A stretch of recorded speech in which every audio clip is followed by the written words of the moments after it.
నరేంద్ర బాబు గారి సారథ్యంలో ఒకే బ్రాంచ్ తో 4 ఏళ్లలో 4366 ఫ్రీ మెడికల్ సీట్లు. నీట్ 2025 షార్ట్ టర్మ్ కోర్సులో చేరండి. మార్చి 15 నుండి క్లాసులు. Sri course rates Vijayawada. Phone 9858218888. మౌలిక సదుపాయాలు కల్పించాలి.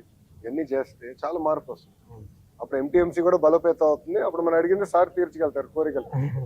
ఆయన డబ్బులు లేకపోతే ఆయన ఏం తీర్చగలుగుతారు? పాపం చాలా ఇబ్బంది పడతాడు కదా ఆయన కూడా. అది నా ఆలోచన. అదే ఆయనకి ఇన్కమ్ ఉండాలి, తగ్గట్టుగా పని చేయాలి. అట్లా చేద్దాం. తీసుకోండి కింద పడదు.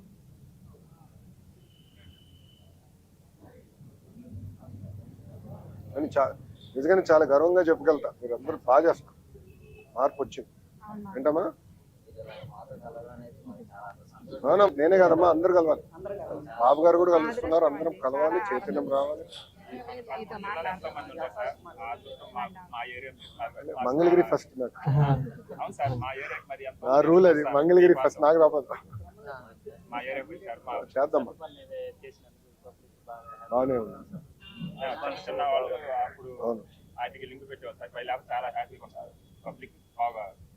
అంటే అట్లా కాదు. గతంలో ఏం జరిగేదంటే చెత్త పని చేశారు, ఓకే, చెత్త ఎత్తేవారు లేదు, గ్యాప్ ఉండేది. రెండోది మీకు ఎక్విప్మెంట్ ఉండేది కాదు, అంతా గ్యాప్ నడిచింది. డోర్ టు డోర్ కలెక్షన్ సరిగ్గా చేసేవాళ్ళం కాదు, అంతా స్ట్రీమ్ లైన్ చేసాం. ఒక యాక్టివిటీ చేస్తున్నాం.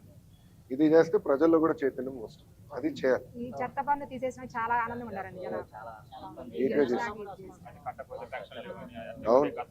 అవును, అప్పుడు ఏం చేశారంటే చెత్త పన్ను కట్టకపోతే చెత్త తీసుకెళ్లి ఆ షాప్ ముందు వేసారు. దానివల్ల చాలా చెడ్డ పేరు కూడా వచ్చింది. అవసరం లేదు, మనం ఆడుకుంటే చేసుకోవాలి కదా. కమిషనర్ గారు కానీ నా లక్ష్యం ఒకటే, మంగళగిరి నంబర్ 1 ఉండాలి. ఎవరు వచ్చినా బా ఎంత మార్పు ఉందిరా అనేది రావాలి. అటు ఇతర ప్రాంతాల నుంచి వస్తే ఇక్కడనే ఉండాలిరా అన్న భావన కలిగితే మనం చాలా సాధించలేదు.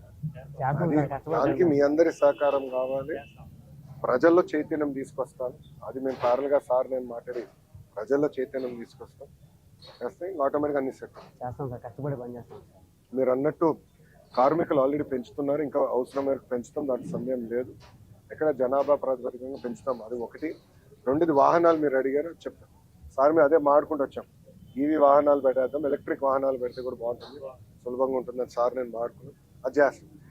అది కూడా చేస్తే నీట్గా ఉంటుంది.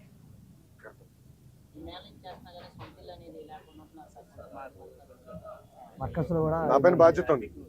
సో నేనేమనుకున్నానంటన్నా, మన దగ్గర గత 4 దశాబ్దాలుగా ప్రభుత్వ భూముల్లో ఇల్లు కట్టుకొని నివసిస్తున్నారు ప్రజలు, కానీ ఆ భూమి పైన వాళ్ళకి హక్కు లేదు.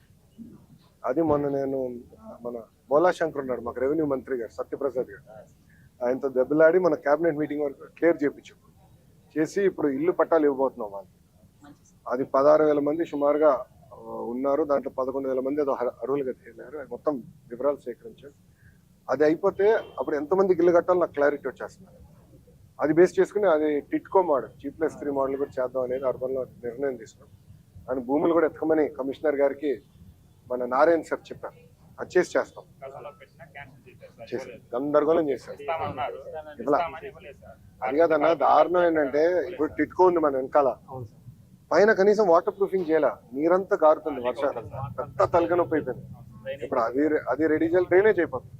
డ్రైనేజ్ ఇప్పుడు మే మాసం నుంచి స్టార్ట్ చేద్దాం, అది పెద్ద ఇష్యూ. బట్ అది మొత్తం వర్క్ ఫినిష్ చేయాలి. ఈ టిట్కో ఇల్లుని మొత్తం రీవ్యాంప్ చేసి వర్కౌట్ చేస్తే చాలా బాగుంటుంది. అది ఇప్పుడు చేద్దాం. అది చేద్దాం చేసి ఇల్లు అందించే బాధ్యత నాకు వదిలేదు. మీరు ఇంత కష్టపడినప్పుడు నేను అంత చెప్పదే. ఒక 2 సంవత్సరాలు నాకు టైం నేను చెప్తాను. అది ప్యారల్గా చేస్తాను. అది చేస్తాను. నేను వచ్చినప్పుడు కూడా కమ్యూనిటీ భవనాలు కావాలని అడిగారు. అవి పనులు ప్రారంభించాం. పార్కులు కూడా మన దగ్గర అద్భుతమైన కొండలు ఉన్నాయి, అటవీ శాఖ భూములు ఉన్నాయి, పార్కులు ఉన్నాయి, చెరువులు ఉన్నాయి. ఇవన్నీ కానీ అభివృద్ధి చేయగలిగితే ప్రజలు కూడా బాగా వస్తారు. మన పిల్లలు కూడా ఆడుకునేదానికి మంచి స్థలాలు ఉంటాయి, తిరిగేదానికి ఉంటాయి. ఎందుకంటే ఈరోజు మనకి ఎన్టీఆర్ సంజీవిని ఉంది కదా, నేను పెట్టి 5 సంవత్సరాలు 6 సంవత్సరాలు అయింది పెట్టి. హెల్త్ క్యాంప్స్, హెల్త్ క్లినిక్స్ అదే 2 ఉన్నాయి. తాడేపల్లి ఒకటి, మంగళగిరిలో ఒకటి, దుగ్గిరాలకి బస్సు ఉంది. సో తాడేపల్లి నేను రోజు నాకు డేటా వస్తుంది, రోజు నేను చదువుతా. తాడేపల్లి ఎక్కువ ఉందమ్మా. ఏది డయాబెటిక్స్, మనకి బీపీ అంటే షుగర్ ఫ్యాక్టరీ, సాల్ట్ ఫ్యాక్టరీ ఎక్కువ ఉంది మన దగ్గర. ఎందుకు ఉందిరా నేను అడిగితే, ప్రజలు బయటికి వెళ్ళి ఎక్కడన్నా నడవాలన్నా ఎక్సర్సైజ్ చేయాలన్నా స్థలం లేదు, ప్లేస్ లేదు. సో అందుకే ఈ పార్కులనే అభివృద్ధి చేసి ఇప్పుడు ఎక్కువ పార్క్ కూడా తీసాం. నేనే సొంత డబ్బులు కట్టేసి ఫారెస్ట్ వాళ్ళకి రుసుము తీసా, ఫ్రీ చేసాం. చేస్తే అంటే ప్రజలు